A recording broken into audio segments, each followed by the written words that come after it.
Love is Blind, Season 2, Episode 6. And it opens up with Nick and Danielle, and they're laying in the bed, and Natalie thinks she's going to sabotage the relationship. And you know what? I think you're right, Danielle. I think you're going to sabotage the relationship. So Nick ends up getting to meet the family. And let me tell you, that mother is a lot. She takes up a lot of space in the room. She talks nonstop about herself and everything she knows.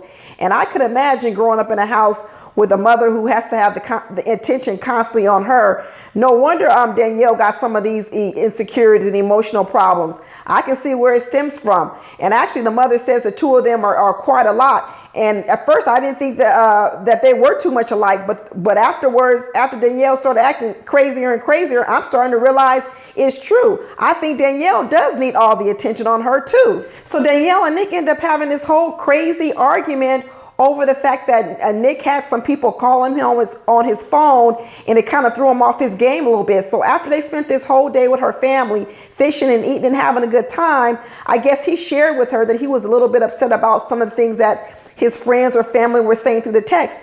And Danielle gets all discombobulated over it, talking about, you know, how dare he take away from her fabulous day, and he should have been more excited about meeting her family. What are you talking about, Danielle? He spent the whole day. So you mean after spending the whole day, he can't take 1 minute to talk about something that's bothering him? You know what? So then he starts calling her saying, you know what? The world doesn't revolve around you. And she gets all so upset over it. And you know what? He's right. Danielle does think the world revolves around her. And it kind of reminds me of what happened when they were back, you know, in Cancun or whatever, when she was all upset because Nick was downstairs for 3 hours taping a television show and talking to other people, and she's in the closet crying. You know, all that separation anxiety. It's almost as if she has to have all the attention on her. And the minute you turn your head, the minute you turn your focus, she gets all insecure. Well, you know what? That's not other people's problems, Danielle. That's yours. That's something for you to fix. So anyway, after Nick tells her this, that, hey, you know what, the world doesn't revolve around you, she goes, oh, well, you're a narcissist. And she says she's been around a lot of narcissists. Well, hold up, Danielle, because if we're going to start calling people a narcissist and we're going to look at the people in the room, I'm more inclined to call you a narcissist as opposed to Nick being the narcissist, if you really want to know the truth. Then they also show Kyle and Shayna meeting back up. This is a mess. We know this wasn't going to work out. But in the end, you know what, they end up breaking up. And, you know, Kyle's all upset because he's basically saying, hey, you know, if this atheist and Christian thing or Christianity in your life was such a big deal, then why wasn't it brought up sooner? Exactly. Because she was just using you, Kyle. She was never really interested in you. You were her backup plan. You weren't her number one. But anyway, you know, Kyle did get to meet her parents, and her parents saw right through it. The mama definitely saw right through it. And they also knew this wasn't going to work. So, you know, Shayna breaks up with him, gives him the ring back as it should be. And Kyle feels some kind of way because he kind of feels like Shayna used him. She did use you, Kyle. She used you. She's full of shit. So we also get to see Natalie and Shane, and they're talking about the differences between them. And Natalie's finally admitting to that they're complete polar opposites. No shit, Sherlock. You know, he's extroverted, she's introverted. He's outgoing, she's conservative. He says he spends $2,000 a month on food and probably entertainment too. And she's like, oh, we're going to have to change that. She's all about saving for a 401k. He's about going out and having a good time. That's why I don't think these two are going to be a good match. I mean, they talk about opposites attract, but you know what? Flies are attracted to shit. That don't mean it's a good combination. This is a bad combination. When you have two people who are so completely opposite, let me tell you, they're going to spend a lot of time compromising because their starting place is so far apart. They're going to constantly have to do so much work to get into the middle to compromise. That's going to be exhausting. But anyway, they end up going to this little picnic where everybody gets to meet all the other people who were on the show. And of course, Shayna's there and Shane is there. So Shane and Shayna go off and start talking. And this is where Shayna decides she's going to shoot her shot at Shane. And she decides she's going to try to sabotage the relationship between Shane and Natalie. And I'm not a big Natalie fan, but I'm sure I'm not no fan of Shayna either, and I'm definitely no fan of what she's trying to do. So supposedly she calls Natalie maybe the day before and tells Natalie, hey, you know what, if it doesn't work out between you and Shane, I got somebody that might be a good fit for you. Girl, what you doing?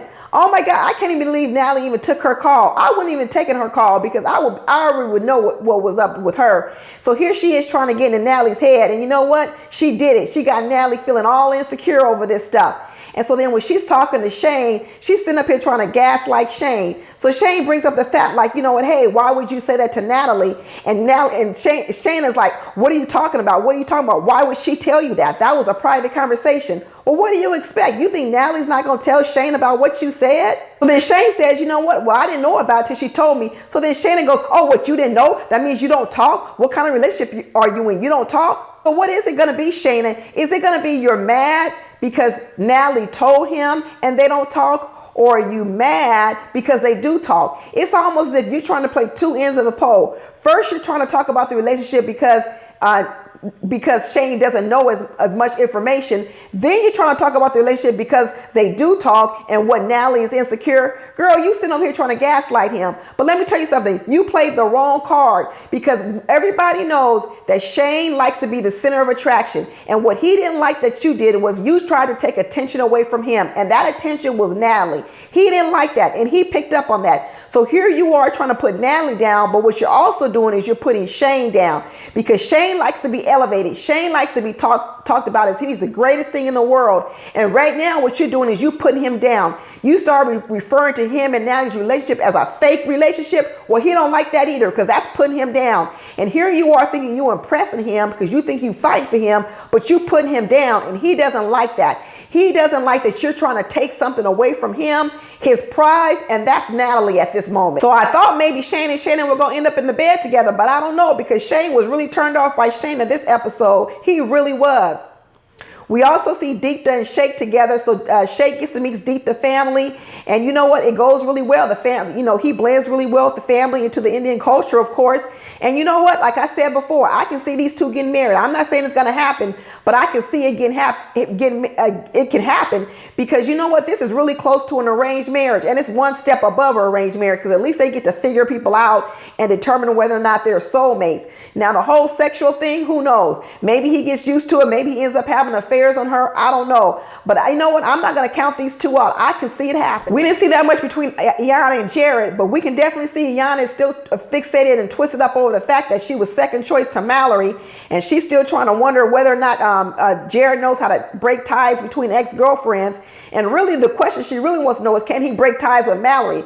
She dancing around the subject. She needed to just ask it point blank. Hey, instead of talking about is she going to be friends with other ex-girlfriends, ask the question, Iyanna, are you going to be friends with Mallory? Are you going to still be talking to Mallory? Because that's the question she really wants to know. Just ask him straight up, and then you're going to have your answer, Iyanna. Then we also see Mallory gets to meet Salvador's family with Salvador's two sisters, and his sisters seem really sweet, and they seem like they really love and care for her. And you know what? I didn't believe Mallory. Mallory's sitting up there. She looked so nervous.